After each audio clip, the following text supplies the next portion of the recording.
You brought up insurance companies. What do they like to see, or maybe not like so much if the client has done all the right things, but what would you say is a pattern of good behavior based on the policy that they've taken out, that it isn't expensive for the client to do, but they've checked off really all those marks well and they're eligible quickly for the claim? Yeah, so I'm of the view that the data that insurance companies have is probably the most reliable data on where real cyber attacks and losses are coming from, because of the insight they have into so many more events like this than maybe our law enforcement or many of our vendors or whatnot in the industry. So I'm a big believer in relying on what they're saying or where the losses are coming from. And over the last 2 years, the insurance industry has taken a huge hit on ransomware payments, and it has caused what they're calling a hardening of the market. So 2-3 years ago, you could go get coverage with one sheet of paper and filling out 3 or 4 questions, right? Now you're going through an entire underwriting audit nearly, and for some companies, depending on the more coverage you're trying to get, the more intensive the audit's going to be, or the underwriting is going to be. But since really about March or April of 2021, we have seen them start coming out with essentially a list of things that if you don't have them, or if you're doing these things, you're not going to get coverage, period. And so the top of that list is multi-factor authentication. They are demanding that companies have multi-factor authentication in place on sensitive accounts within the environment, because they see how many losses are coming about because of those. RDP access. They are demanding that you do not have RDP, and that if you're using a VPN, that it maybe be a reputable VPN with multi-factor protecting, the access to it. They're looking at your patch management. They're looking at password policies, because it's where we see so many of these cases come from. And one of the most interesting things that I'm seeing now, and we're going to see more of, is what we're calling this InsurTech, the blending of insurance companies and technology companies, where the insurance carriers are saying, okay, great, you represented to us in underwriting that you don't have RDP, remote desktop protocol, active in your environment. Well, we just ran a scan and somebody turned it on. Go turn it off. Where it's real-time monitoring of the security of their environment. And so, these insurance companies, they want you to be more secure, because that lowers their likelihood of having to pay out money, which improves their profitability, which is what they're there for. That's right. And so they're trying everything they can to improve security. And it's something that I think is important to understand, because for years people have been criticizing the cyber insurance market of saying it's bad for security, because it's encouraging companies to spend money on insurance instead of security. Well, what we're learning now is you don't get insurance without having that security. So it's not an either-or situation.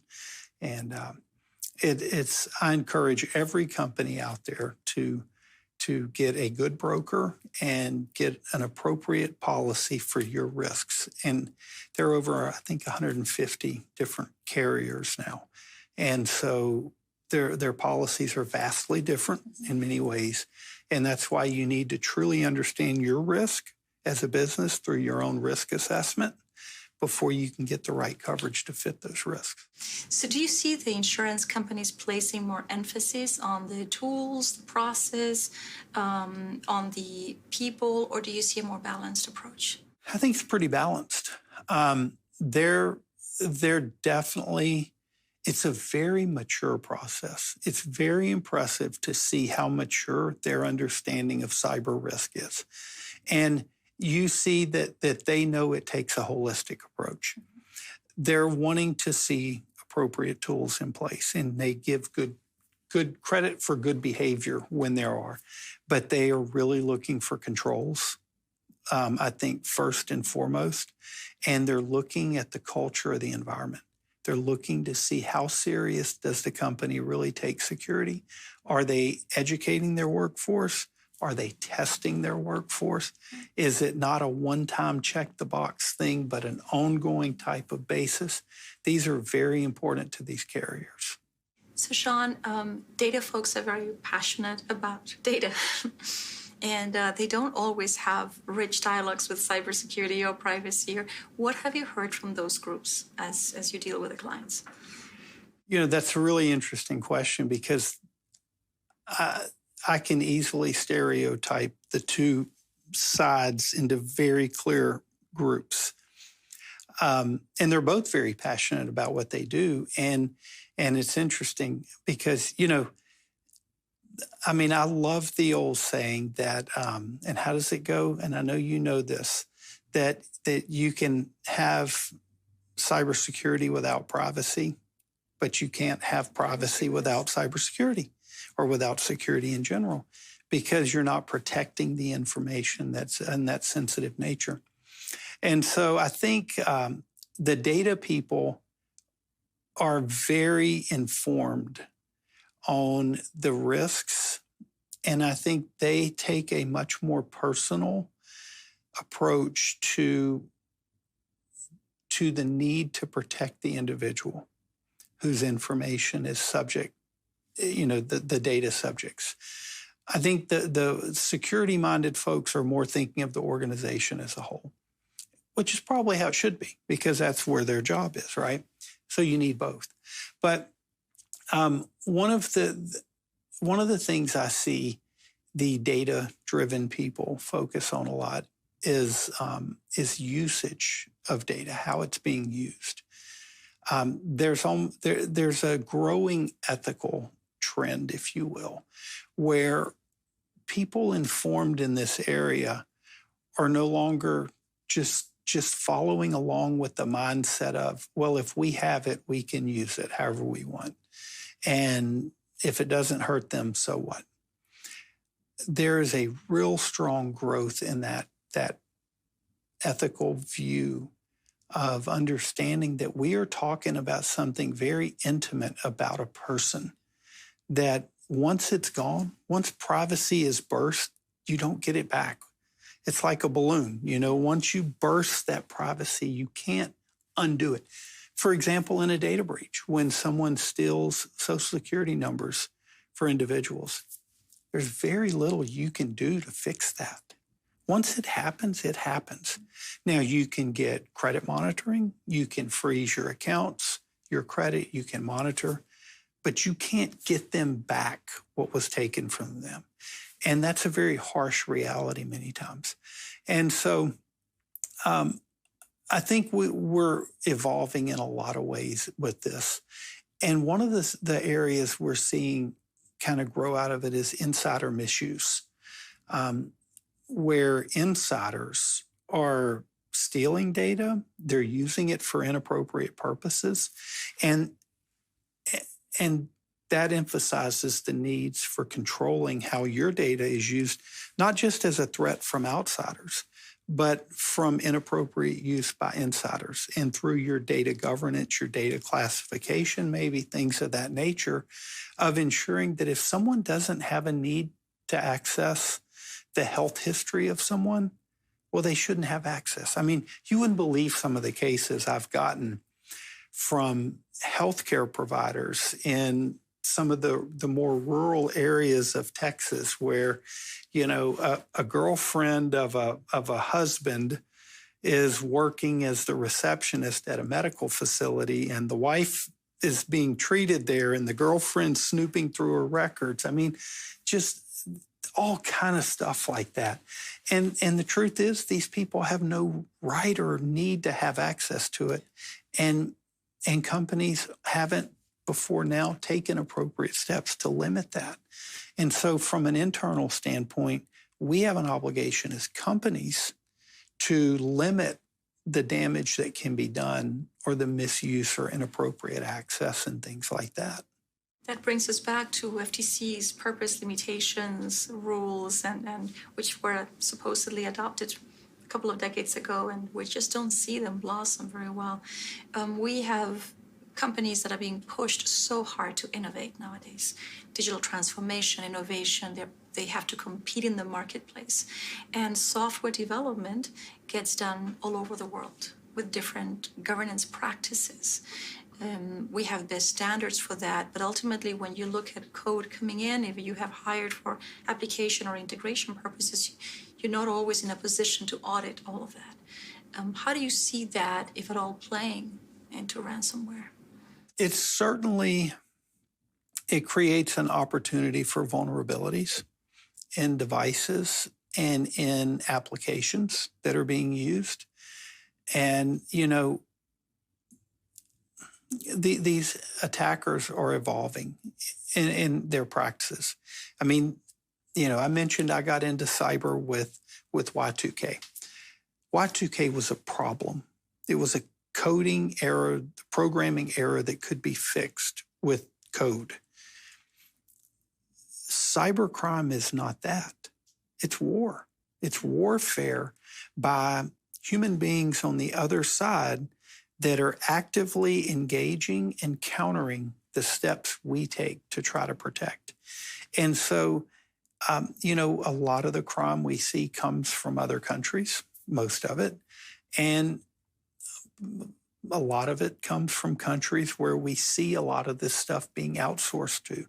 And, when we look at the supply chain attacks that we've seen over the last couple of years, Kaseya comes to mind most recently, SolarWinds back at the end of 2020. What we see is these attackers are not, they're not trying to just get one person, one company anymore. They're trying to do this at scale. And if you can find the right supplier and attack them, then you can build your entry point in to thousands of companies, right? And so when you're looking at these companies that are writing this code, you've got to question the security practices they have. Because if I'm an attacker and if I can get into their facility and insert lines of code or a back door that they're not seeing in what they're producing, then I'm giving myself the ability to access every one of their customers. Sean, you mentioned cyber attacks and being war-based. It is a type of war, and it's absolutely right. From a war mindset, what are we looking at from a legal perspective and from the feet on the ground? How should they be approaching this? Well, the first thing they have to understand is it really is a war out there right now. These threat actor groups, their business model is attacking your company, is stealing what you have and using it against you. And there's no way around that. And they have the advantage because in security, you have to be right 100% of the time. They only need one lucky shot. And they are great at finding these lucky shots. So there is no secure. There is no fix. There is no, do we reach this point of nirvana where we're all secure and happy? And it's something we're going to constantly be involved in and engaged in until either human nature changes and there are no longer bad people, or the bad people find a better way of making money than through cybercrime. And so we have to accept a few principles there. And number one, security's hard. There's no easy way to take on this challenge. It requires a commitment, and it's expensive because it is, I believe, the biggest risk that companies face right now through these attacks. And so you have to treat it as such. And then you can learn a lot by looking back at strategy. And one of the points I like to speak about is the need for strategic leadership in cybersecurity, just like we see the need for strategic leadership in warfare. And that starts with learning from the principles from great leaders in the past. And one of my favorites comes from Sun Tzu, when Sun Tzu talks about the need to attack your enemies where they're not strengthened, where they haven't prepared, where they're not expecting it. And we've seen that over the last several years with these supply chain attacks. Really, it started in 2014, 2013 with the Target attack, when we saw the company Fazio Mechanical, the HVAC supplier that was used as the entry point into the environment. And ever since then, we see it escalating more and more. We see the attacks on managed service providers now over and over, where they're attacking one MSP and using them to then reach all of their customers. We saw it at the end of 2020 with the SolarWinds attack. And then we saw it recently with the Kaseya attack, and it's getting more and more aggressive like that. And so, I think we have to learn from those great thinkers of the past, like the Sun Tzus, and the great generals, of how were they protecting on the battlefield? Because that's how we have to protect on the battlefield of business these days. It's a digital battlefield, digital war. It is. Yeah. I thank you for all of the time that you have spent with us. How could our audience communicate with you and keep up with what you're doing with your great work? Well, thank you very much. It's been a pleasure. And there are many ways to connect with me. One is through my blog, shawnituma.com. I'm on many social media platforms, Twitter, LinkedIn, Instagram, you name it. Yeah, and they're out there. And then the other way is my law firm's website. It's spencerfain.com. And then, it has my email address, phone number, all that stuff. And I'm always happy to chat and answer questions and do anything I can to help. Great. Thank you so much. It's my pleasure. Thank you.